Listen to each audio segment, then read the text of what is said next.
मोह में अपने जीवन को नष्ट करता रहता है। विदुर जी महाराज जब तीर्थ यात्रा करके वापस हस्तिनापुर आए, तब तक संपूर्ण महाभारत युद्ध में कौरव वंश का विनाश, महाराज युधिष्ठिर का चक्रवर्ती सम्राट पद पर विराजमान होना, ये सब हो चुका था। आदर्श महाराज युधिष्ठिर जी बहुत जैसे प्राण आ गए हों ऐसे पूरा परिकर मिला।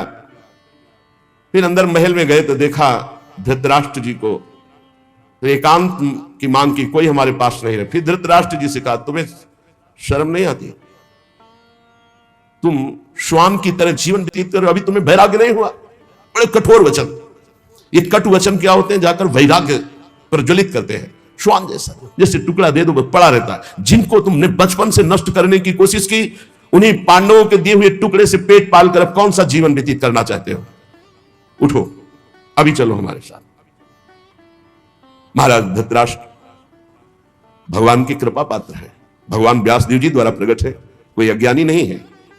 युद्ध के पहले भगवान ने अक्रूर जी को भेजा था समझाने के लिए, जाओ धृतराष्ट्र को। तो धृतराष्ट्र को समझाया तो धृतराष्ट्र जी ने क्या उत्तर दिया था? बड़े ज्ञानी महात्मा धृतराष्ट्र जी, कोई साधारण नहीं है, वो लीला पात्र है। उन्होंने कहा, अक्रूर जी तुम बातें जितनी कह रहे हो सब मुझे पता है, मुझे ज्ञात है, मैं जान रहा हूं, पर मेरे हृदय में चमक कर अंतर ध्यान हो जाती है, इसका मतलब श्री कृष्ण कुछ करवाना चाहते हैं। अक्रूर जी मुझे सब ज्ञात है जो आप बोल रहे हो, मेरे हृदय में बातें चमकती हैं और अंतर ध्यान हो जाती है, इसका मतलब श्री कृष्ण कुछ करवाना चाहते हैं। और अक्रूर जी जो श्री कृष्ण करवाना चाहते हैं उसे कोई नहीं रोक सकता। महात्मा है धृतराष्ट्र जी। एकांत में हिमालय की भूमि पर एक पर्णकुटी बनाए और योगाभ्यास कराए। साक्षात मूर्तिमान धर्म है विदुर जी। इधर जब महल में प्रणाम करने के लिए महाराज युधिष्ठिर आए तो देखा ना तो धृतराष्ट्र है, न गांधारी, न विदुर जी। तो बहुत चिंतित, बहुत शोकित, शायद मेरे द्वारा कोई त्रुटि हो गई हो मेरे सेवा में, तो शंका करके वो चले गए हों। इतने में देवर्षि नारद जी आए और उन्होंने कहा, आपको चिंता करने की जरूरत नहीं है, आज के 5वें दिन महाराज धृतराष्ट्र का शरीर भस्म हो जाएगा। पर्णकुटी में जो गार्हपत्य आदि अग्नियां हैं वो अपने आप कुटी को जलाएंगे, कुटी में बैठे हुए धृतराष्ट्र भस्म होंगे और धृतराष्ट्र की देह को जलते देखकर गांधारी उन्हीं के साथ अपने शरीर को भस्म कर देंगी। ऐसा ही हुआ। 5वें दिन महाराज धृतराष्ट्र का शरीर पूरा हुआ, गांधारी जी पति के साथ भस्म हो गई। विदुर जी वहां से तीर्थ यात्रा को चले गए। देवर्षि नारद जी ये बता करके तुम्बुर गंधर्व के साथ स्वर्ग को चले गए। महाराज युधिष्ठिर एकांत में विचार करने लगे, क्या समय आ रहा है, सब नष्ट होता जा रहा है, ये लोगों का स्वभाव कैसे बदल रहा है। 7 महीना हो गए थे अर्जुन को द्वारिका गए हुए, अभी वापस नहीं आए थे। महाराज युधिष्ठिर ऐसे अपशकुन देखने लगे जिससे पता चलने लगा कि विनाश होगा। जिस समय जो ऋतु होनी चाहिए वो ऋतु नहीं, उल्टे समय में ऋतु। जब वर्षा होनी चाहिए तब सूखा, और जब वर्षा नहीं होनी चाहिए तो अपार वर्षा, फसल नष्ट हो जाना, लोगों को बड़ा दुख होना। और देखा कि प्रायः लोग क्रोधी हो रहे हैं, कौड़ी कौड़ी के लिए लोभ करने लगे हैं, झूठ बोलना स्वभाव बन गया है, मित्रता में छल और कपट हो गया है, माता पिता सगे संबंधी पति पत्नी इनमें परस्पर झगड़ा होने लगा है। इसका मतलब है कि विनाश काल उपस्थित हो रहा है। जिसको देखो वो दंभी बनता जा रहा है, पाखंडी बनता जा रहा है, धन की प्रधानता हो गई है। युधिष्ठिर जी बहुत चिंतित हुए। युधिष्ठिर जी ने भीमसेन से कहा कि अर्जुन को हमने द्वारिका इसलिए भेजा था कि वहां जाकर पुण्य श्लोक भगवान श्री कृष्ण क्या करना चाहते हैं इसका पता लगाकर वो हमें बताएं आके। 7 महीने बीत गए, भीमसेन तुम्हारे छोटे भाई गांडीव धनुषधारी अर्जुन अभी तक लौटे नहीं हो, आप शकुन मुझे बहुत दिखाई दे रहे हैं। क्या वो समय आ गया क्या जिसे मेरा दुर्भाग्य कहते हैं? अर्थात क्या द्वारिकाधीश भगवान श्री कृष्ण अपनी लीला स्मरण कर लिए? क्योंकि मेरा हृदय घबरा रहा है अपने आप। ये संपत्ति, ये राज्य, ये स्त्री, ये प्राण, कुल, संतान, शत्रु पर विजय, सब कुछ श्री कृष्ण कृपा से प्राप्त हुआ है। देखो देखो वो आकाश में उल्कापात हो रहा है, पृथ्वी कंपायमान हो रही है, मेरे शरीर में भयंकर अपशकुन हो रहे हैं। पक्का कुछ न कुछ ऐसा हुआ है जो सुनने लायक नहीं है। पुरुष की जब बाईं जांग फड़के, आंख भुजा बार बार फड़के, तो समझ लेना चाहिए कोई विनाशकारी खेल होने वाला है। मेरी बाई आंख बाई भुजा बार बार फड़क रही, भारी कोई अनिष्ट सूचना मिलने वाली है। देखो ये सियारिन उदय होते हुए सूर्य की ओर मुंह करके रो रही है, और ये कुत्ता मेरी ओर देखकर बार बार चिल्ला रहा है, रो रहा है। इसका मतलब कोई अनिष्ट होने वाला है। ये गौ आदि अच्छे जो पशु हैं मुझे बाएं करके जा रहे हैं, गधे आदि बुरे पशु मुझे दाहिने करके जा रहे हैं। मैं जिधर देखता हूं उधर मुझे पशु रोते दिखाई दे रहे हैं। ये उल्लू और ये कौआ ये कठोर कठोर शब्द बोल रहे हैं, इसका मतलब कुछ विनाश होने वाला है। जब मैं देवताओं की मूर्तियों की तरफ देखता हूं तो मुझे रोती नजर आती है। ये बड़े बड़े उत्पात देखकर मेरा हृदय घबरा रहा है। क्या ये पृथ्वी भाग्यहीन हो गई? जिनका सौंदर्य, जिनके चरण कमलों में ध्वजा वज्र अंकुश चिन्ह है, क्या ये पृथ्वी उन चिन्हों से रहित हो गई? राजा युधिष्ठिर इन भयंकर उत्पातों को देखकर मन ही बहुत चिंतित थे। इतने में देखा कि अर्जुन पधार रहे। दौड़ पड़े युधिष्ठिर, समीप गए तो कदम रुक गए। अर्जुन का मुंह उदास, आंखों से आंसू, शरीर शक्तिहीन कांतिहीन। जे ही महाराज युधिष्ठिर के सामने पहुंचे अर्जुन गिर पड़े। घबरा करके युधिष्ठिर जी ने उठाया, अर्जुन से पूछा, भाई द्वारिकापुरी में सब कुशल मंगल है ना? छोटे भाई सहित मामा वसुदेव जी कुशल हैं, उनकी पत्नियां सब कुशल हैं, बलराम जी के द्वारा सुरक्षित द्वारिकापुरी, हमें लगता है सब कुशल होगा। अर्जुन कुशल ही बोलना। भक्तवत्सल ब्राह्मण भक्त भगवान श्री कृष्ण स्वजनों के साथ द्वारिका की सुधर्मा सभा में सुखपूर्वक विराजते हैं ना? आदि पुरुष बलराम जी के साथ संसार के परम मंगल, परम कल्याण, परम उन्नति के लिए यदुवंश रूपी क्षीर सागर में हमारे प्रभु जैसे विराजमान, अभी विराजमान है ना? मुझे बहुत भय हो रहा है। अर्जुन जल्दी बताओ, तुम श्रीहीन हो गए हो, तेजहीन हो गए हो। क्या तुम्हारा किसी ने अपमान कर दिया? कहीं तुमने दुर्भावपूर्ण कोई अमंगल कार्य तो नहीं कर दिया? क्योंकि अमंगल कार्य करने वाले का तेज नष्ट हो जाता है। कहीं ऐसा तो नहीं हुआ कोई पात्र आया हो तुम्हारे पास और भीख मांग रहा हो और तुमने उसको दी ना हो तो तुम्हारा पुण्य नष्ट हो गया हो? कहीं ऐसा तो नहीं हुआ देने की प्रतिज्ञा करके तुम मुकर गए हो तो तुम्हारे सुकृत नष्ट हो गए हो? कहीं ऐसा तो नहीं हुआ शरणागत का तुमने त्याग कर दिया हो? प्रश्नों की झड़ी लगा दी। कहीं ऐसा तो नहीं हुआ अगम्या स्त्री का समागम कर लिया हो? कहीं ऐसा तो नहीं हुआ कि जिस समागम करने योग्य का अपमान कर दिया हो? बड़े प्रश्न किए। लेकिन मुझे लगता है कि ऐसा धर्म विरुद्ध आचरण तुमसे कोई हो ही नहीं सकता। बहुत संभल के बोलना, इस समय मैं बहुत घबरा रहा हूं। क्या हो गया? मुझे बहुत मानसिक पीड़ा हो रही। वैसे ही दुख से अर्जुन जी बड़े दुखी थे। जब इतने प्रश्न किए तो विषादग्रस्त आंसुओं की झड़ी अर्जुन की, शरीर कांप रहा है, मुख सूख रहा है, पीला पड़ गया है चेहरा। बस एकमात्र श्री कृष्ण के ध्यान में डूबे हुए हैं। काफी देर में साहस बटोर करके उन्होंने बोलना शुरू किया। अर्जुन ने कहा, महाराज मेरी आंखों से वो ओझल हो चुके हैं जो हमारे प्राण, हमारे जीवन, हमारे सखा, जो प्रेमवश रथ हाँकना, टहलना, दूत बनना, मित्रता का, अभिन्न हृदयता का व्यवहार करना, महाराज मैं लुट गया। प्रभु अंतर ध्यान हो गए। महाराज जिन्होंने मेरे ममेरे भाई का घनिष्ठ रूप धारण किया वो परब्रह्म परमात्मा है, मैं समझ नहीं पाया। जिन्होंने मेरे मित्र का रूप धारण किया वो मुझे ठग लिया। मेरा पराक्रम बड़े बड़े देवता नहीं सह सकते थे, आज क्षुद्र बन के भीलों ने मुझे परास्त कर दिया, लूट लिया। क्योंकि मेरा बल तो अंतर ध्यान हो गया ना। जैसे शरीर प्राणों से रहित मृतक कहलाता है महाराज, आज मैं वैसा हो चुका हूं। मेरे प्राण श्री कृष्ण अंतर ध्यान हो चुके हैं। मैंने उन्हीं के आश्रय से महाराज द्रुपद के घर में आए हुए कामोन्मत्त राजाओं का तेज अपहरण करके द्रौपदी को स्वयंवर में जीता। मैंने उन्हीं के आश्रय से गांडीव धनुष पर बाण चढ़ाकर मत्स्यवेद किया। भगवान की दिव्य शक्ति हर समय अर्जुन के साथ रहती थी। ये आज वही गांडीव हमारे हाथ में है, लेकिन मैं भीलों से नहीं जीत पाया। मैं लौट के आ रहा था भगवान के निज जनों को लेकर, लेकिन मेरे में सामर्थ्य नहीं रही, क्योंकि मेरे श्री कृष्ण अंतर है। वही गांडीव, वही बुझाए जिसके बल से खांडोवन को, इंद्र को भी रोक करके अग्नि को तृप्त किया। उसी से मैदानों की रक्षा की, जो आपकी सभा में जल में थल थल में जल का भ्रम करने वाली दिव्य सभा तैयार की थी। 10,000 हाथियों का बल रखने वाले जरासंध को ऐसे तिनके की तरह चिरवा दिया उन्हीं श्री कृष्ण ने भीम से। 20,000 राजाओं को मुक्त किया, जो भैरव यज्ञ में बलि देने के लिए बंदी बनाए हुए था। महाराज, हर तरह की विपत्ति में श्री कृष्ण सामने नजर आते थे। चाहे वो द्रौपदी को वस्त्रहीन करने के लिए कौरवों की सभा हो,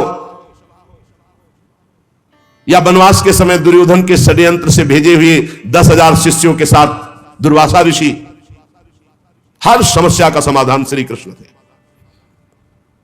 ये कई बार सुना चुके हैं दुर्वासा ऋषि का प्रसंग।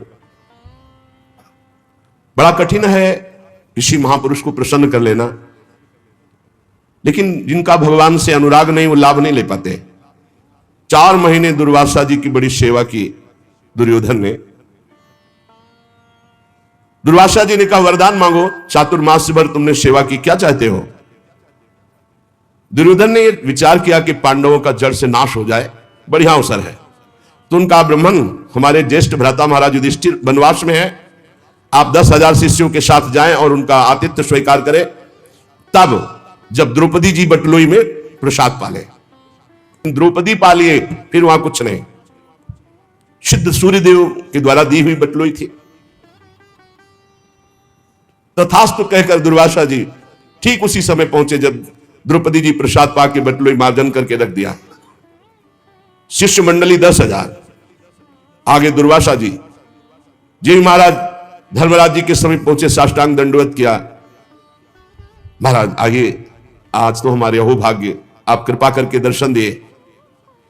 अब पूछना था, महाराज प्रसाद पाल? हाँ हाँ, अभी यमुना स्नान करके आते हैं, अभी आते हैं, प्रसाद पाले। 10,000 शिष्य सहित यमुना जी स्नान करने गए। महाराज युधिष्ठिर द्रौपदी के पास गए और द्रौपदी जी से पूछा, प्रसाद पा लिया? हाँ, बटलोई मान के रख दी। मूर्छित से हो गए। द्रौपदी जी कौरव सभा से शरणागति पूर्ण पुष्ट हो चुकी थी। उठाया, आप ऐसी दशा को क्यों प्राप्त हो गए?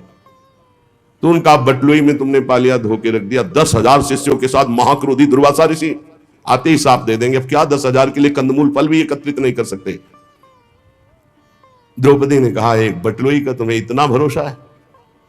अरे जो पूरे विश्व को पवाता है वो मेरा श्री कृष्ण है, आप कोई संशय? आंख मूंदी और ध्यान करके आर्त भाव से पुकारा, श्री कृष्ण। उनको कहीं आना जाना है?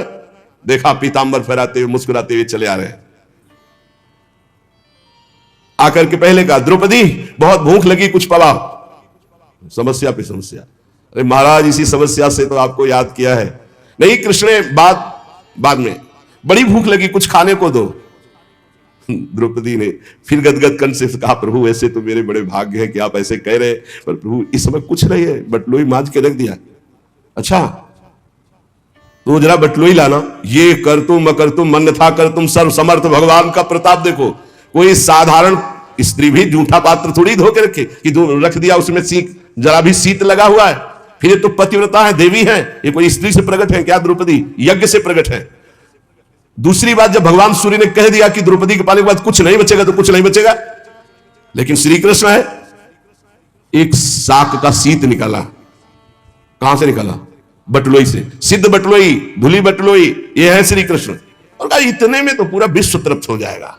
जबान में रखा तो वहां मुनिमंडली जो यमुना स्नान कर रही थी, ऐसा भरा बड़ा आचमन करने की जरूरत नहीं। बोले जाओ, भीम से कहा भगवान ने, कह दो पकवान तैयार है, आओ महाराज। बोले महाराज, बोले जाओ तो तुम कहो जा करके।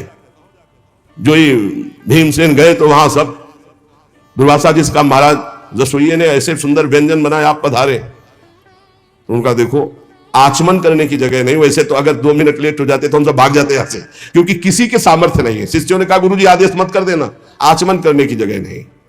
उनका वरदान मांगो। तो बोले जिस भाव से दुर्योधन ने भेजा था वो उसी भाव को प्राप्त हो जाए। विनाश के लिए भेजा था, उनका तथास्तु। अर्जुन जी कह रहे हैं जिनके बल से बड़े भारी दुस्तर संकट दुर्वासा से हम बच पाए, जिनके प्रताप से हमने भगवान शंकर को अपनी बाहुओं से युद्ध रूपी पूजा करके तृप्त कर दिया। भगवान शंकर से कोई एक सेकंड भी युद्ध कर सकता है? अरे प्रलयंकारी रुद्र है, इनके सामने कोई नहीं टिक सकता। बाहु युद्ध या जितने अक्षय तूणीर में बाण थे सब ऐसे लीन हो गए। जब बाण मारते ना तो शरीर में अंतर ध्यान हुआ। अर्जुन जी को लगा ऐसा किरात कौन सा वीर है कि जो हमारे बाणों को ही लीले जा रहा है। जब एक भी बाण नहीं बचे तो गांडीव से प्रहार किया तो गांडीव भी अंतर ध्यान हो गया और उठा के वज्र जैसे घूंसों से प्रहार करना शुरू किया। जे भी भगवान शंकर ने प्रहार किया तो उनका रुक जाओ, 2 मिनट का समय दो, हम अपने आराध्य देव की पूजा कर ले, क्योंकि लगा कि इनके घूंसे से प्राण निकल जाएंगे। और मन में आया कि इतनी पीड़ा तो हमें कहीं किसी युद्ध में नहीं हुई, ऐसा कौन है जो मुझे कष्ट दे सकता है? तो उन्होंने कहा हाँ जो तुम्हें करना है कर लो। तत्काल रज से एक लिंग बनाया, कुछ पत्र पुष्प जंगल के कर, और महादेव जी का। तो देखा कि जो पुष्प और माला डली वो किरात के माथे पे। उनका प्रभु, तो बोले हाँ यही मैं देखने आया था कि तुम मेरे दिव्यास्त्र को रखने लायक हो कि नहीं। ये पाशुपतास्त्र ये साधारण नहीं है जो मैं तुम्हें देने जा रहा हूं, विश्व का विनाश एक क्षण में कर देगा, बहुत होश में। यही मैं देखना चाहता। उस समय भगवान शंकर को भी मैंने तृप्त किया युद्ध में, वो भगवान श्री कृष्ण के बल से। यत तेज साथ भगवान युद्ध शूली पाणिर विस्मापिता सगिरिजोस्त्र मदान निजम में, वो प्रसन्न होकर अपना निज अस्त्र मुझे प्रदान किया। महाराज जिन श्री कृष्ण के प्रताप से देवराज इंद्र की सभा में देवराज के सिंहासन पर आधे पर बैठने का मुझे अधिकार मिला, जिन श्री कृष्ण के प्रताप से देवताओं ने मेरी पूजा की, ऐसा मैंने युद्ध किया, निवात कवच नामक दैत्यों का विनाश किया, आज मैं उनसे रहित हो गया हूं। अर्जुन जी कह रहे हैं महाराज मैं अपार शोक से युक्त हो रहा हूं। सोने बैठने टहलने, बड़ी बड़ी बातें भोजन आदि के समय बड़ी मजाक करना, और कभी कभी तो मैं उन्हें कह देता कि मित्र तुम तो बड़े सत्यवादी हो, तो हंस देते। वो महापुरुष मैं समझ नहीं पाया। मित्र मित्र का जैसे अपराध सह लेता है, पिता पुत्र का अपराध सह लेता है, ऐसे मुझ दुर्बुद्धि का मजाक वो सहते। मेरे प्रिय सखा, मेरे प्रिय मित्र, नहीं नहीं मेरे हृदय, मेरे पुरुषोत्तम भगवान ने मुझे छल लिया। वो चले गए। मैं उनके निज जनों को द्वारिका से साथ ला रहा था, मार्ग में दुष्ट भीलों ने मुझे एक अबला की तरह हरा दिया। मेरे में कोई बल नहीं, वही गांडी, वही बाण, वही अर्जुन, कुछ नहीं कर पाया, लूट ले गए संपत्ति। वही मेरा गांडीव है, वही अक्षय तुड़ीर, वही बाण, वही रथ, वही घोड़े, वही रथी अर्जुन, पर मेरा सारथी नहीं, मेरे श्री कृष्ण नहीं, तो मैं परास्त हो गया, हार गया, लूट लिया भीलों ने। श्री कृष्ण के बिना मैं सार शून्य हो रहा हूं, क्या करूं? तुमने जितने ईश्वर संबंधियों की बात पूछी सब नष्ट हो चुके हैं। पता नहीं क्या हो गया, सब आपस में मदोन्मत्त होकर एक दूसरे को मार डाला। यदुवंशियों ने एक दूसरे को ही मार डाला। महाराज केवल 4 या 5 लोग बचे हैं, पूरे यदुवंश का विनाश हो चुका है। वास्तव में यह केवल श्री कृष्ण की संहार लीला थी। बड़ा विचित्र खेल, एक दूसरे को मार डाला, एक दूसरे को पहचाना ही नहीं। सूत जी कहते हैं अर्जुन ये कहते कहते बेशुद्ध हो गए। भगवान श्री कृष्ण के चरण कमलों के चिंतन में अर्जुन की चित्तवृत्ति अत्यंत निर्मल प्रशांत हो गई। इतना भक्ति का वेग बढ़ा कि मौन धारण करके आंख मूंद करके चुपचाप बैठ गए। बैठते ही भगवान के द्वारा जो उपदिष्ट गीता था, संपूर्ण गीता ज्ञान प्रकाशित हो गया। व्यवधान रहित परब्रह्म स्वरूप में अर्जुन स्थित हो गए। ये भगवान की कृपा होती है। ऐसा विशुद्ध ब्रह्मबोध, गुणातीत अवस्था, द्वैत संशय निवृत्ति, सूक्ष्म शरीर का भंग, जन्म मृत्यु चक्र से रहित जीवन मुक्त स्थिति को अर्जुन उसी क्षण प्राप्त हो गए। इसीलिए कहते हैं मेरे बनाए न बनेगी कोटि कल्प लो, आपके बनाए बनेगी पल पाव में। पल के चौथाई हिस्से में ये ही भगवान के वियोग में अर्जुन जी व्यथित होकर खड़े रहने की भी सामर्थ्य नहीं रही, बैठ गए। उसी समय दिव्य ब्रह्म ज्ञान जो भगवान ने दिया था जागृत हुआ। स्थूल सूक्ष्म कारण तीनों शरीरों का राग भस्म हुआ। अपने स्वरूप में स्थित जीवन मुक्त महापुरुष भगवान के स्वधाम गमन यदुवंश का संहार सुनते ही महाराज युधिष्ठिर शांत हो गए। देखो ये अंतिम लीला सबकी होनी है।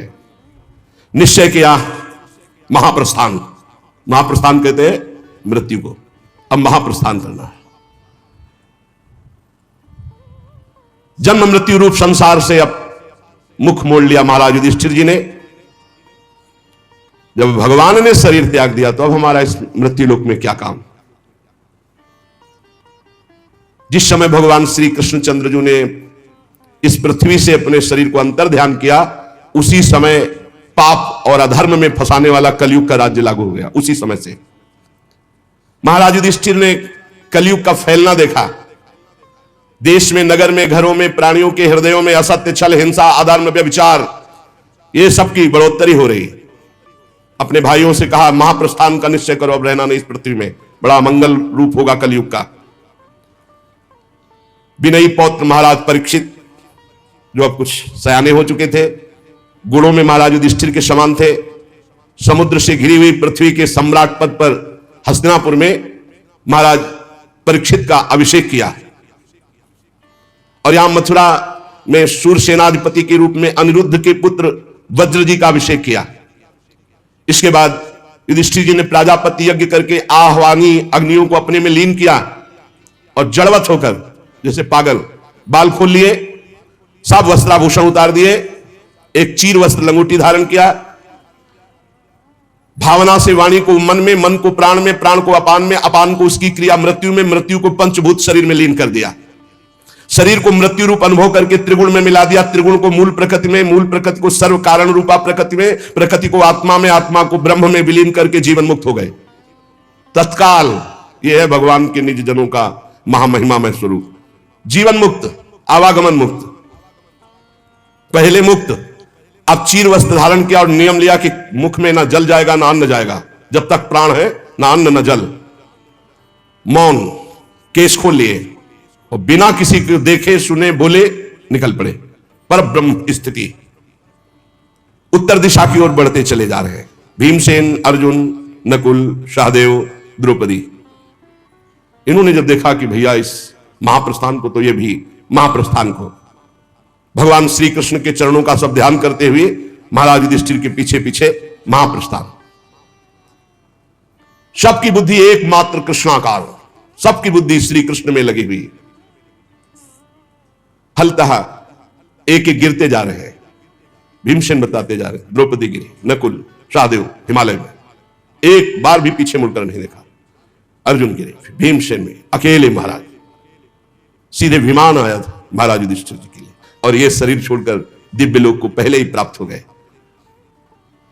भगवान के प्यारे भक्त पांडवों के महाप्रयाण की इस पवित्र मंगलमयी कथा को जो पुरुष सुनता है, वो निश्चय ही निष्पाप होकर मोक्ष को, भगवत धाम को प्राप्त होता है। पांडवों का महाप्रयाण, जब महाराज परीक्षित ने देखा कि निरपेक्ष होकर हमारे पूज्य जन प्राण त्यागने के लिए हिमालय को चले गए, ब्रह्म ऋषियों के चरणों की आराधना करके पूरी पृथ्वी का शासन महाराज परीक्षित करने लगे। यहां से जाना है, देखो सब कितना वैभव, सब क्या है, शरीर छोड़ा। भजन है तो ठीक है, भजन नहीं तो व्यर्थ है, सब नौटंकी नाटक है, 4 दिन का, मरने के बाद कुछ नहीं, और सबको मरना पड़ता है भाई। जब भगवान अंतर ध्यान हो गए, महापुरुष अंतर ध्यान हो गए, तो अपने लोग तो घास फूस की तरह है। महाराज परीक्षित उत्तर की पुत्री हीरावती से विवाह किया, उनके जन्मेजय आदि 4 पुत्र हुए। कृपाचार्य को आचार्य बनाकर गंगा तट पर 3 अश्वमेध किए महाराज परीक्षित ने, और ब्रह्म ऋषियों को खूब पुष्कल दक्षिणा दी। यज्ञ में जिस देवता को बुलाया जाता स्वयं प्रकट होकर आहुति ग्रहण करते, क्योंकि महाभागवत महाराज परीक्षित के द्वारा यज्ञ हो रहे। शौनक जी ने पूछा कि हमने सुना है दिग्विजय करते समय कलयुग मिला था महाराज परीक्षित को, इसको मार क्यों नहीं डाला, छोड़ क्यों दिया? ये राजा का वेश धारण करने पर भी कलयुग है तो अधर्मी, जो गाय को लात से मार रहा था, ये हमने सुना है प्रसंग। शौनक जी कह रहे, तो भगवान श्री कृष्ण की लीला से, चरण कमलों से यदि संबंध रखता हो तो अवश्य चर्चा कीजिए, क्योंकि मैं सुनना चाहता हूं। दूसरी व्यर्थ की बातों से क्या लाभ, उनसे तो समय व्यर्थ नष्ट होता है। प्यारे श्रुति जी, जो लोग चाहते हैं कि मोक्ष मिले या भगवत प्राप्ति हो, उन्हें खूब कानों से भगवत चर्चा सुननी चाहिए और जबान से नाम जप करना चाहिए। ये जो मंदभागी जन है, ये दिन भर रुपया कमाने में लगे रहते हो, रात में भोग या सोने में काट देते हैं, पूरा जीवन व्यर्थ जाता है। सूत जी ने कहा, धन्य है शौनक जी, आप महात्मा जन जो भगवान की चर्चा सुनना चाहते हैं। जिस समय राजा परीक्षित कुरजांगल देश में सम्राट के रूप में निवास कर रहे थे, उसी समय उनको सूचना मिली कि मेरी सेना द्वारा सुरक्षित साम्राज्य में कलयुग का प्रवेश हो गया है। बड़े दुखी हुए कि ये तो बड़ा धर्मी है, ये जहां जहां प्रवेश करेगा धर्म फैलता चला जाएगा। परीक्षित जी ने धनुष हाथ में लिया, श्याम वर्ण के घोड़ों से जुते हुए सिंह की ध्वजा वाले सुसज्जित रथ पर सवार होकर दिग्विजय करने के लिए बाहर निकले। उसके साथ बड़ी सेना भी थी। वो केतुमाल उत्तर कुरु किम पुरुषादि से होते हुए जहां जहां गए भगवान श्री कृष्ण की महिमा, पांडवों की महिमा सुनने को मिली, और उन्हें कलयुग नहीं दिखाई दिया। अभी परीक्षित जी को जो उनके प्राणप्रिय भगवान श्री कृष्ण का चरित्र सुना देते या पांडवों की महिमा सुना देते, तो उस राज्य को सुरक्षित कर देते, कोई कर भेंट नहीं लेते। और जो भगवान का विरोधी राजा होता उसको भुजदंडों के द्वारा मर्दन करके कर लेकर के ब्रह्म ऋषियों की सेवा करते। महाराज आगे देखा कि एक बैल और एक गाय कुछ बात कर रहे हैं। वो साक्षात बैल के रूप में धर्म थे और गाय के रूप में पृथ्वी थी। महाराज परीक्षित ने दूर से देखा। धर्म ने जो बैल के रूप में थे पृथ्वी से कहा, कल्याणी तुम कुशल से तो हो ना, तुम्हारा मुख श्रीहीन हो रहा है, हमें लगता है कोई भारी दुख है तुम्हें, तुम किस लिए चिंता कर रही हो? कहीं मेरे 3 पैर टूट गए हैं उसके लिए तो तुम चिंता नहीं कर रही हो? संभव है तुम इसलिए चिंता कर रही हो कि दुष्ट कलयुग अब तुम्हारे ऊपर अधर्म आचरण करेगा? हो सकता है तुम इसलिए चिंता कर रही हो कि अब आज क्या जो समाज आगे आएगा कलयुगी, वो खान पान वस्त्र स्नान स्त्री सहवास में शास्त्रीय नियमों का पालन नहीं करेगा, मनमानी आचरण करेगा, मनमानी व्यभिचार करेगा, मनमानी खाए पिएगा, वो आसुरी भाव को प्राप्त हो जाएगा, राक्षसी स्वभाव को। कहीं तुम भगवान श्री कृष्ण के अंतर्ध्यान हो जाने के कारण तो नहीं दुखी हो? तुम क्यों दुखी हो? पृथ्वी ने कहा, बैल के रूप में जो तुम धर्म देवता हो, ये तुम्हारा स्वभाव ही है ऐसा, दूसरे के दुख से दुखी हो जाना। पूछना उत्तम है, पर तुम सब जानते हो मैं सबसे दुखी इस बात से हूं कि भगवान श्री कृष्ण सारे जगत को सुख पहुंचाने के लिए प्रकट हुए थे, अंतर्ध्यान हो गए। आज मैं भगवान से प्रगट लीला में विमुख हो चुकी हूं, भगवान अंतर्ध्यान हो चुके और प्रगट देख रही हूं कि तुम्हारे 4 चरण 3 चरण तोड़ दिए गए। तुम में समस्त सद्गुण वास करते हैं। धर्म ये 39 अप्राकृत गुण जो धर्म को मानता है, धर्म से चलता है, उसमें जागृत हो जाते हैं। सत्य, पवित्रता, दया, क्षमा, त्याग, संतोष, सरलता, सम, दम, तपस्या, समता, तितिक्षा, उपरति, शास्त्र विचार, ज्ञान, वैराग्य, ऐश्वर्य, वीरता, तेज, बल, स्मृति, स्वतंत्रता, कौशल, कांति, धैर्य, कोमलता, निर्भीकता, विनय, शील, साहस, उत्साह, बल, सौभाग्य, गंभीरता, स्थिरता, आस्तिकता, कीर्ति, गौरव, निरहंकारता, ये 39 अप्राकृत गुण जिसके हृदय में धर्म वास करता है उसके हृदय में जागृत हो जाते हैं। एक क्षण के लिए भी भगवान उससे अलग नहीं होते जिसके हृदय में धर्म रहता है। धर्म तुम्हारी दुर्दशा कर दी इस कलयुग ने। मुझे बड़ा शोक हो रहा है, मुझे साधु महात्माओं के लिए शोक हो रहा है, मुझे धर्म के लिए शोक हो रहा है, मुझे भगवान के अंतर्धान हो जाने के लिए शोक हो रहा है। मैं अभागिनी हूं। मुझे सौभाग्य पर शायद गर्व हो गया था कि भगवान के चरण चिन्हों से मैं युक्त हूं, मेरे शायद उसी गर्व का मुझे दंड मिला है कि आज मैं अभागिनी हो गई, भगवान अंतर्ध्यान हो गए। सूत जी कहते हैं, परीक्षित जी संवाद सुन रहे थे। उन्होंने देखा कि राजा का तो वेश है, पर यह दुष्ट पैर से गाय को मार रहा है, पैर से बैल को मार रहा है, डंडे से पिटाई कर रहा है, और यह ऐसा समझ रहा है कि यही राजा है। कांप रहा है बैल इतनी पिटाई की, भयभीत होकर मलमूत्र का त्याग कर रहा है, बहुत मार रहा है, गाय को बार बार पैरों से मार रहा है। स्वर्ण जटित रथ पर चढ़े हुए राजा परीक्षित ने मेघ गंभीर वाणी में ललकाया, कौन है जो हमारे राज्य में पूजनियों को दंड दे रहा है? मैं बलवान हूं, मैं उसी वंश का हूं जिसमें महाराज युधिष्ठिर, भीमसेन, अर्जुन, उनके चले जाने पर तू ऐसा मत समझ कि उनका बल नहीं रह गया। तू कौन है जो मेरा भय नहीं मान रहा और गाय और बैल को दंड दे रहा है? अरे भेष तो तूने नट की भांति राजा का बना रखा है, आचरण पाप और अधर्म के कर रहा है। मेरे दादा अर्जुन के अंतर्ध्यान हो जाने पर तू क्या समझता है तेरे पर कोई प्रहार करने वाला नहीं? देख मैं तुझे अभी दंड देता हूं। उन्होंने, परीक्षित जी ने बैल से पूछा, कमल लाल के समान आप श्वेत वर्ण हैं, 3 पैर आपके इसने तोड़ दिए, फिर भी 1 पैर से आप टिके हुए हो, आप बैल नहीं हो सकते, क्योंकि बैल में इतनी सामर्थ्य नहीं। आप कौन देवता हैं? अभी ये भूमंडल कुरवंशी नरपतियों के बाहुबल से सुरक्षित है। मैंने अभी तक अधर्म नहीं देखा, आपके साथ केवल देखा है। और ये आंसू बहाती हुई गाय, ये क्यों शोक कर रही?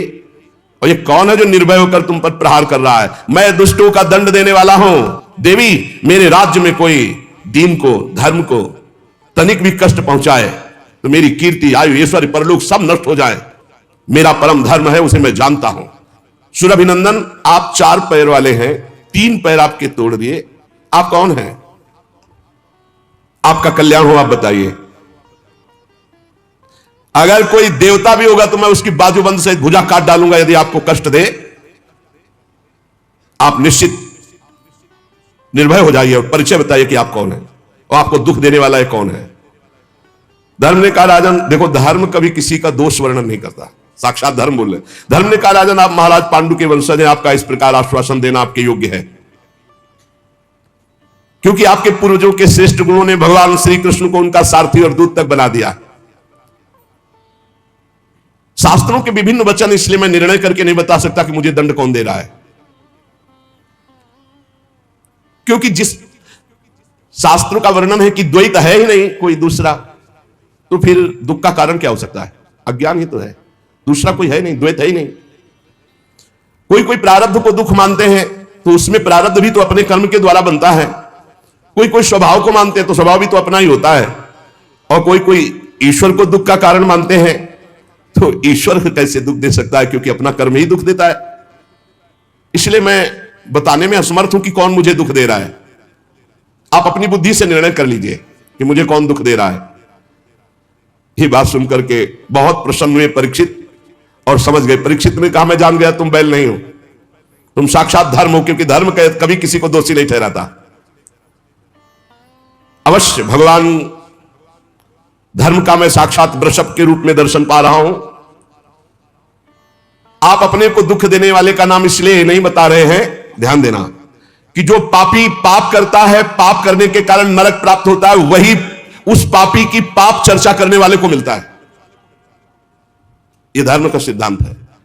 इसीलिए जब कोई प्रश्न करता है तो उसको कहते, सब में भगवत भावना करो, अपना भोगेगा, तुम उसकी निंदा मत करो। तुम तो करते जे अनसहन निंदक तीनों पे अनुग्रह क्यों? क्योंकि धर्म है, भगवत मार्ग है। सिद्धांत निश्चित है कि मन और वाणी से किसी की निंदा नहीं की जाती। तो आप धर्म है इसलिए आपने निंदा नहीं की, और कहा खुद विचार लीजिए कि कौन मुझे कष्ट दे रहा है। लेकिन महाराज आपके तो 4 चरण हैं, तपः शौचम दया सत्यमिति पादा कृतिकता, तपस्या पवित्रता दया और सत्य, ये 4 चरण हैं। अधर्म के अंश गर्व आसक्ति और मद से 3 चरण नष्ट हो चुके हैं। अब आपका 4था चरण एक केवल सत्य बच रहा है, वो भी लड़खड़ा रहा है। तपस्या पवित्रता दया सब नष्ट कर दिया कलयुग ने, थोड़ा सत्य बचा है, वो भी लड़खड़ा रहा है। असत्य से पुष्ट हुआ ये अधर्म रूपी कलयुग उसको भी नष्ट कर रहा है। ये गाय के रूप में साक्षात पृथ्वी है। भगवान ने इनका भारी बोझ उतारा था, मैं समझ गया। ये राजा का स्वांग बना करके धर्मद्रोही पापी कलयुग है, मैं इसे अभी मारता हूं। कलयुग ने देखा कि प्रत्यंचा चढ़ा ली और बाण संधान कर लिया, तो तुरंत उसने मुकुट उतारा और दौड़ करके चरणों में गिरे। महाराज मैं आपका शरणागत हूं, मेरी रक्षा करो। महाराज परीक्षित के चरणों में मुकुट रख दिया कलयुग ने। शरणागत का महत्व जानने वाले महाराज परीक्षित ने देखा पैरों में पड़ा हुआ है कलयुग, तो हंसते हुए कहा, जब तो हाथ जोड़ करके महाराज युधिष्ठिर के वंश में उत्पन्न हुए किसी वीर की शरण में आ गया तो तुझे मारूंगा तो नहीं, पर तू अधर्म का आचरण कराने वाला मेरे राज्य में नहीं रह सकता। क्योंकि जहां जिसके शरीर को तो स्पर्श करेगा वो झूठ बोलेगा, लोभी हो जाएगा, चोरी करेगा, दुष्टता करेगा, व्यभिचार करेगा, स्वधर्म त्याग करेगा, दरिद्र हो जाएगा, कपटी हो जाएगा, कलही हो जाएगा, दम्भी हो जाएगा, पाखंडी हो जाएगा, पापी हो जाएगा तेरे स्पर्श करने से कलयुग के। अतः मैं तुझे इस ब्रह्मावर्त क्षेत्र में नहीं रहने दूंगा, क्योंकि यहां सब यज्ञ पुरुष भगवान की आराधना करने वाले हैं। परीक्षित बहुत कान तक खींची हुई बाण संधान और चरणों में पड़ा कांप रहा था।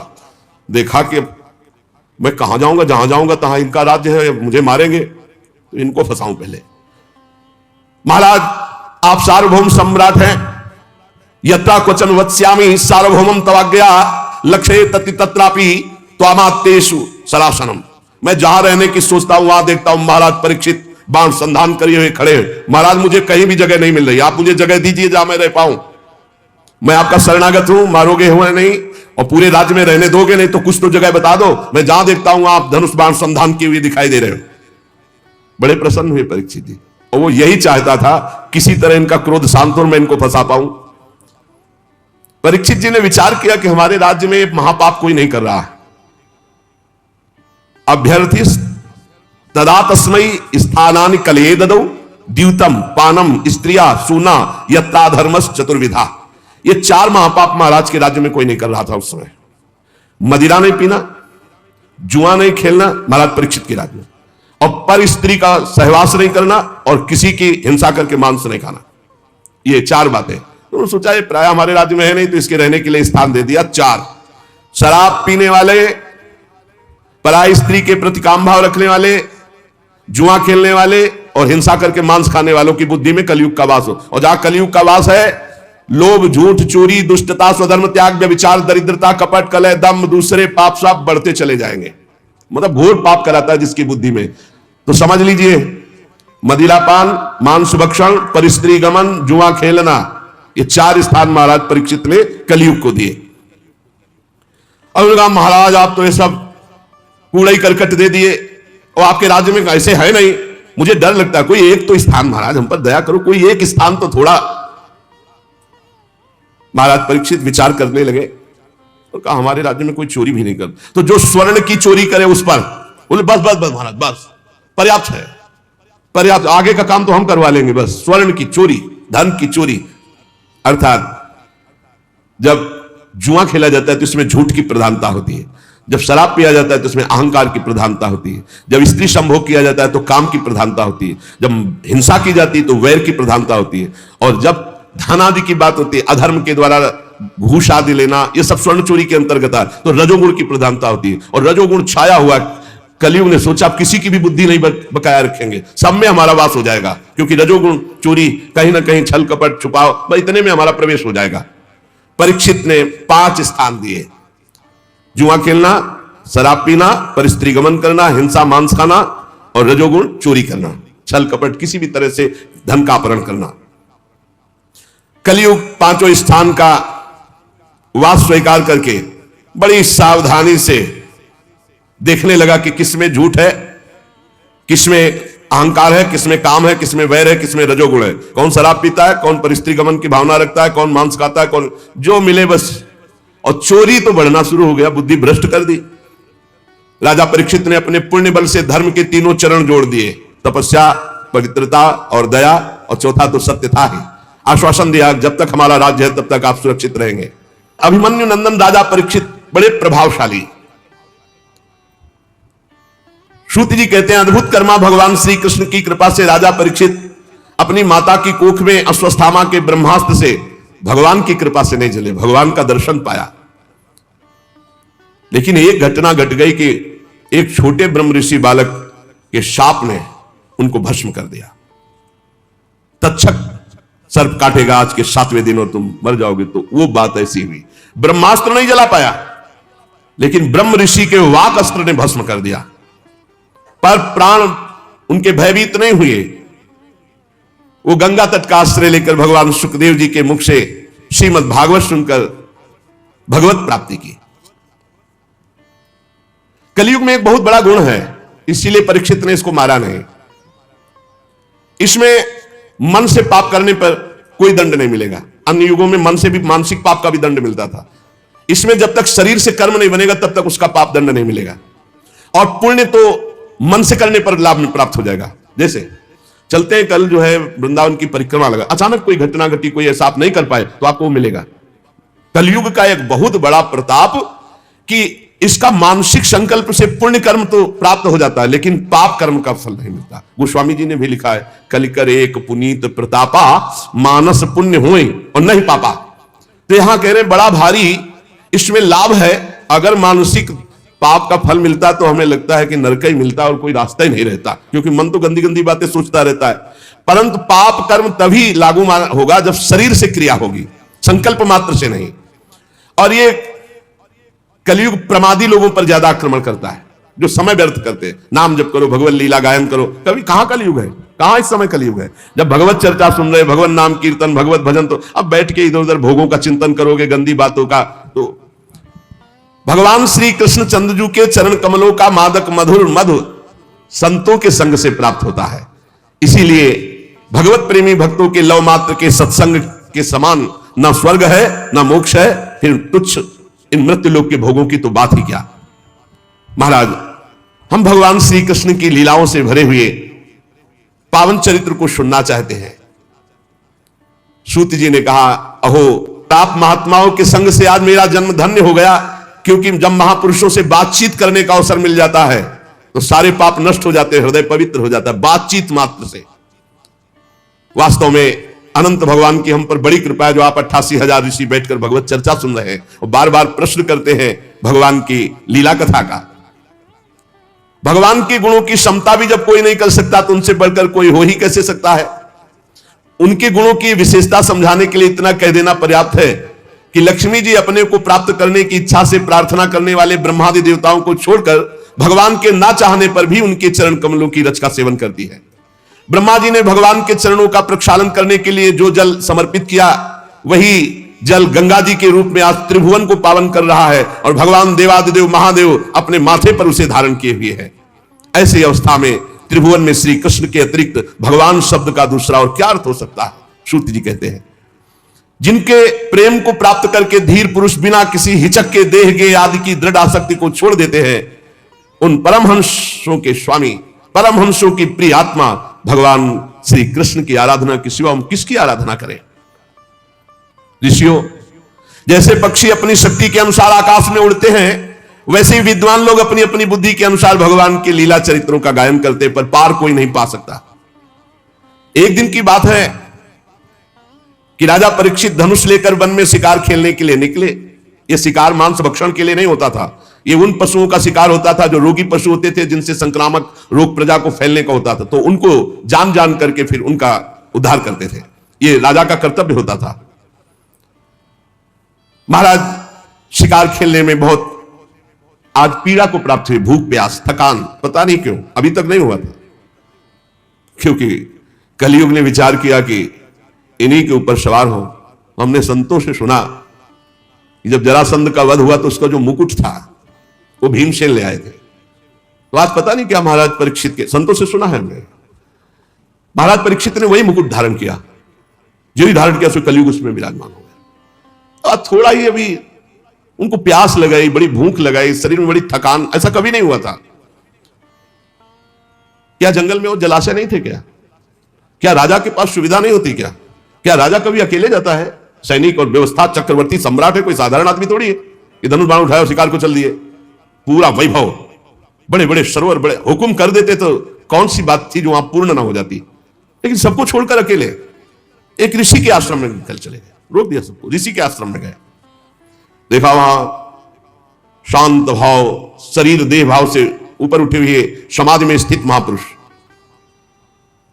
जिनके इंद्रिय प्राण मन बुद्धि सब ब्रह्माकार है,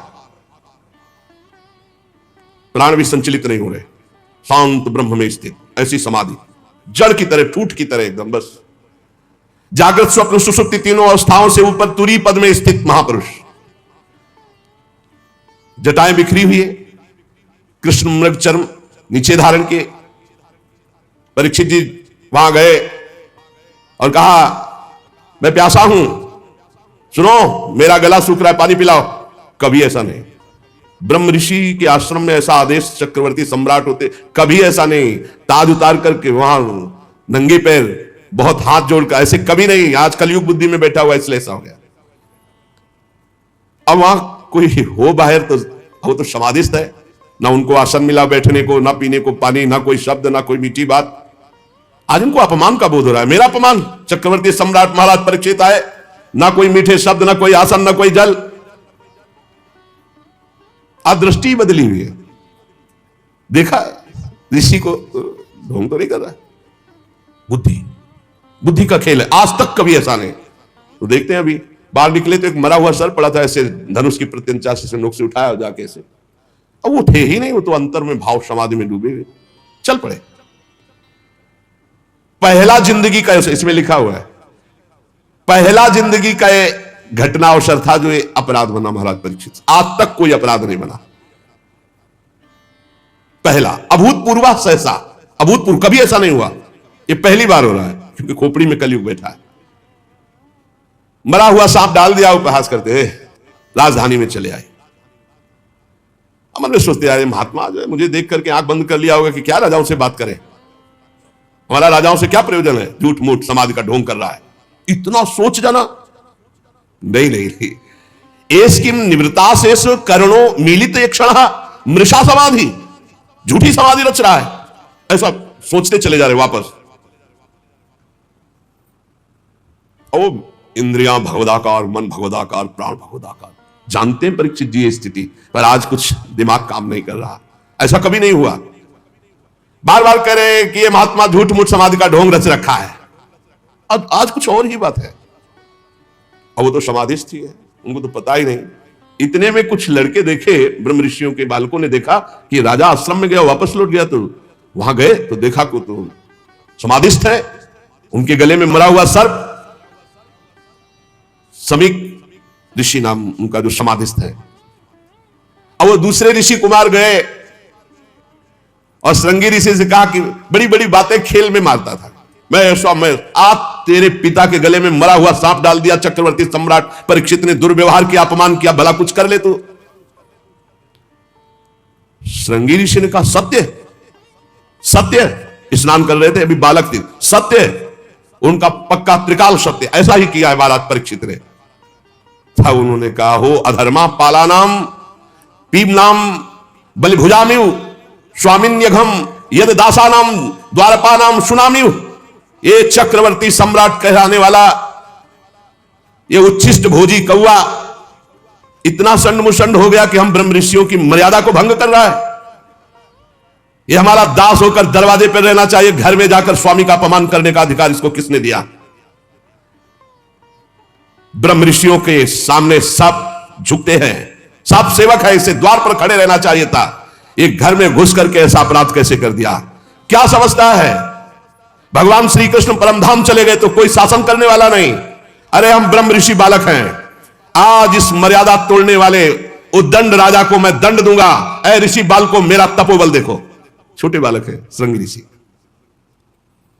तुरंत आचमन किया, लाल लाल आंखें क्रोध से, और ऋषि कुमार ने कौशिकी नदी का जल लिया और वाणी रूपी वज्र का प्रयोग किया। एक कुलांगार परीक्षित वहां है नहीं, मेरे पिता कभी अपमान के योग्य नहीं। समीक ऋषि जो समाधि अवस्था को प्राप्त है, तूने उनका अपमान किया और समझता है कि तुझे कोई दंड नहीं दे सकता।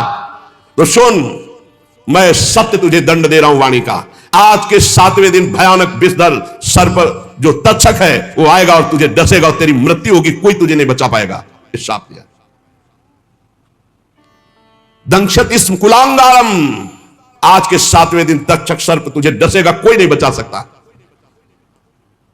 इसके बाद साप देने के बाद भागते हुए आए और देखा पिता के गले में मरा हुआ सर्प हटाया और पिता से लिपट कर रोने लगे। जब बहुत हिलाया डुलाया, रो रहे हैं, धीरे धीरे धीरे धीरे उनकी वृत्ति बाह्य दशा को प्राप्त हुई।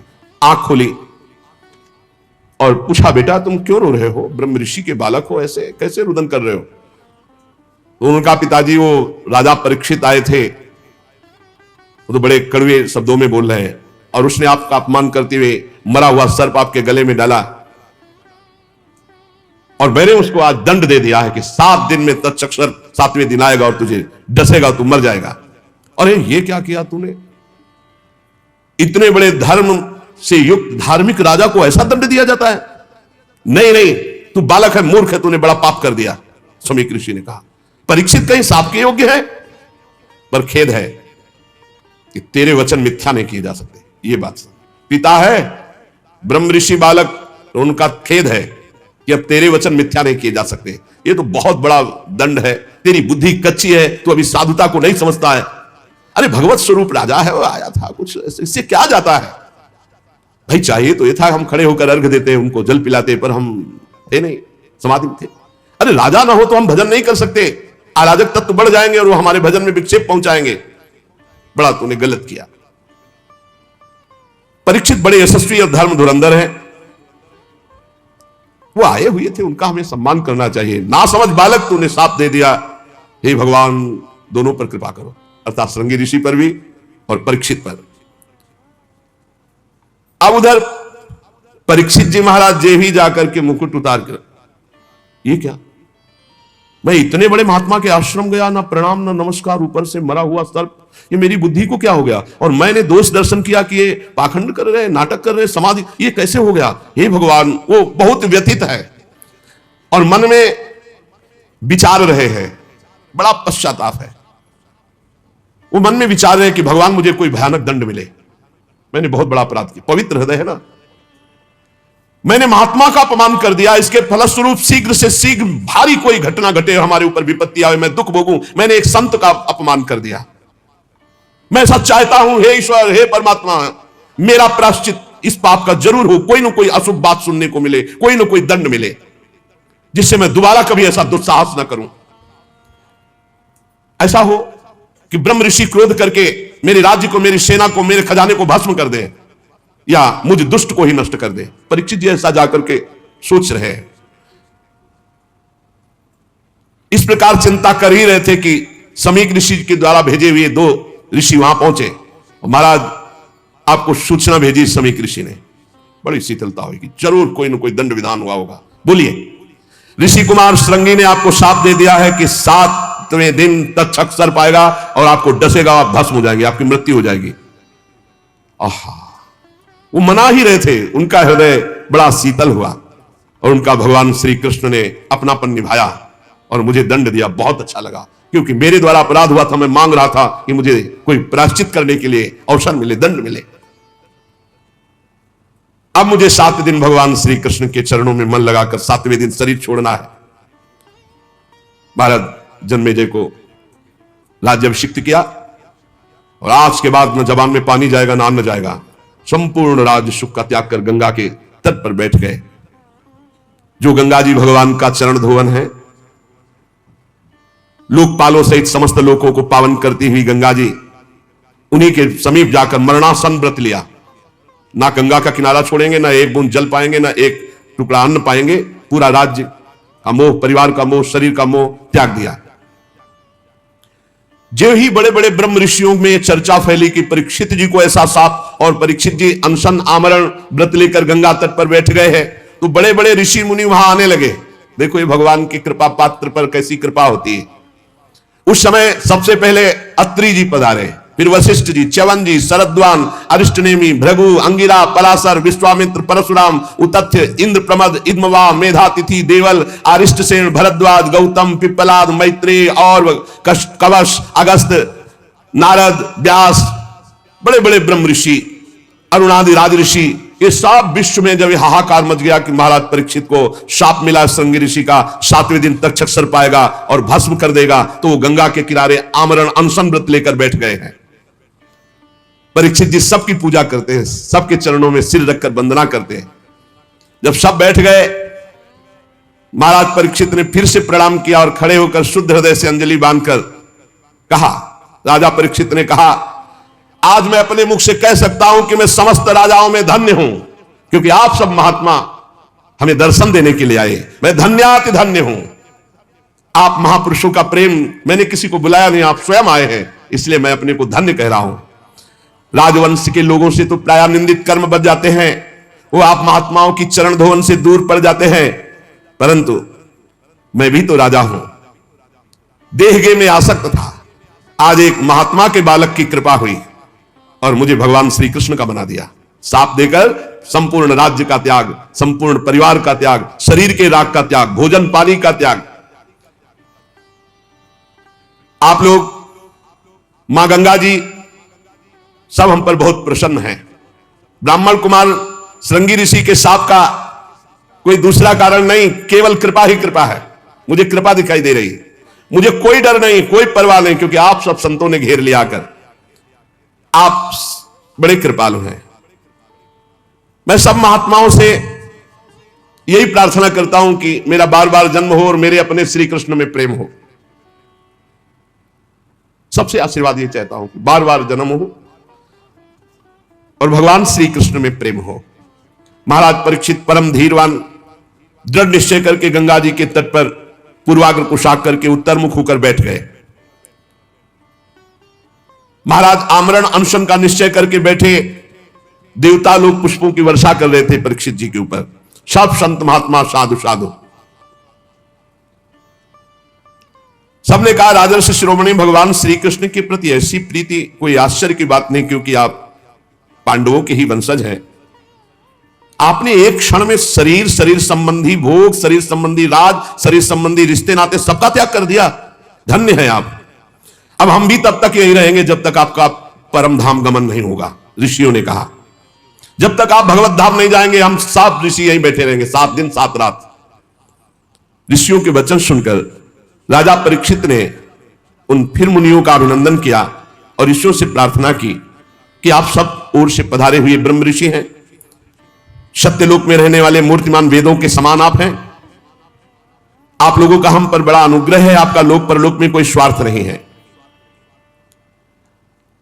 सबसे हम ये प्रश्न करते हैं कि मरणासन पुरुष को परम कल्याण के लिए क्या करना चाहिए? जो शीघ्र शरीर छोड़ने वाला है, शरीर छूटने वाला है, उसको क्या करना चाहिए? कौन सा अनुष्ठान करना चाहिए? यह प्रश्न अभी पूरा हुआ ही था कि कोलाहल सुनाई दिया। तो कुछ स्त्रियां, कुछ बच्चे घेरे हुए थे, सबकी दृष्टि गई। तो कौन पधार रहा है? भगवान सुखदेव जी, दिगंबर, शरीर में कोई वस्त्र नहीं, 16 वर्ष की अवस्था, कमल नयन, मत वाले भगवान के प्रेम में। तत्रा भवत भगवान व्यास पुत्रो यदृच्छया गामट मानोनपेक्षा अलक्षलिंगु निज लाभ तुष्टु वृत्तश्च बालैरवधूत वेशा।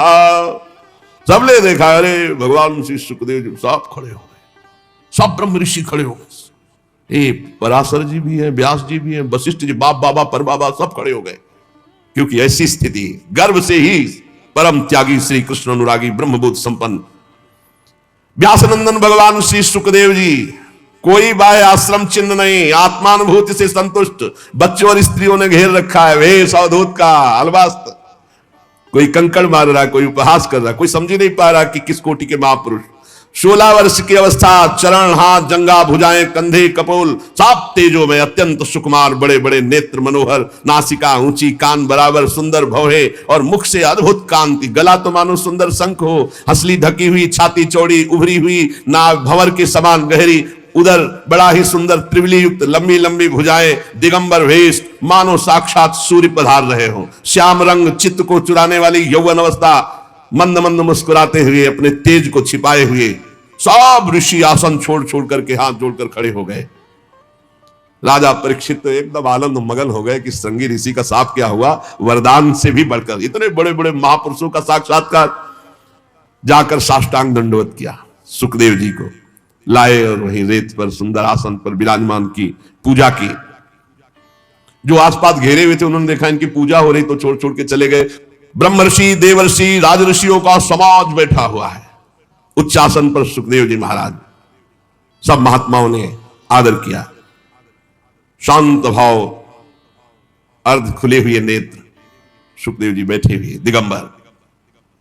परीक्षित जी ने पुनः आकर चरणों में सिर रखकर प्रणाम किया, हाथ जोड़कर मधुर वाणी से कहा। परीक्षित ने कहा, ब्रह्म स्वरूप भगवान, आज हम क्या अपने भाग्य की बड़ाई करें, आप स्वयं पधारे। वैसे तो अपराधी हूं, पर हमें संत समागम मिला, इसलिए मैं अपने को धन्य भाग कह रहा हूं। पता नहीं कौन सा पुण्य, इसीलिए कहते हैं भक्त के जीवन में कोई भी घटना घटेगी वो महामंगलमयी होगी। अरे बड़े बड़े तीर्थों को तीर्थ बनाने वाले आप सब महात्मा, इतनी कृपा इतनी, बुलाओ तो एक महात्मा नहीं आ सकते, ऐसे महापुरुष हैं सब पूरे विश्व के महात्मा। और श्री सुखदेव जी, इनको तो कहा निमंत्रण कार्ड भेजे, ये तो हर समय आत्मलाभ में संतुष्ट अवधूत बनकर विचरण।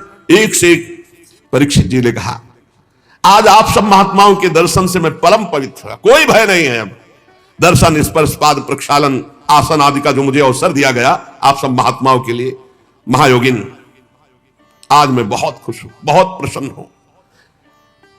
मुझे यही लग रहा है कि पांडवों का पक्ष लेने वाले भगवान श्री कृष्ण आज हम पर बहुत प्रसन्न है।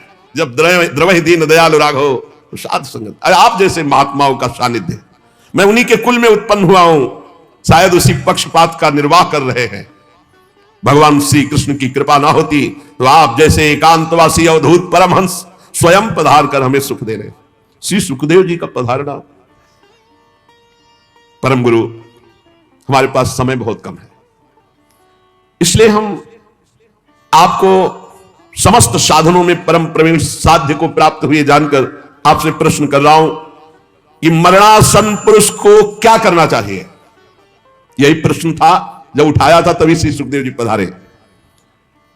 मनुष्य मात्र का क्या कर्तव्य है, क्योंकि सब मरणासन है, उनको तो 7 दिन बाद ही तक्षक काटेगा, अपने को 7 मिनट का भरोसा नहीं। क्या श्रवण करे, क्या जप करे, क्या स्मरण करे, क्या साधना करे, क्या भजन करे। भगवत स्वरूप मुनिवर, आपका दर्शन अत्यंत दुर्लभ है और वो मुझे सुलभ हो गया, तो अब मैं इस प्रश्न का उत्तर चाहता हूं कि मरणासन पुरुष को क्या करना चाहिए, क्या श्रवण करना चाहिए, क्या जप करना चाहिए, क्या स्मरण करना चाहिए, उसको क्या करना चाहिए।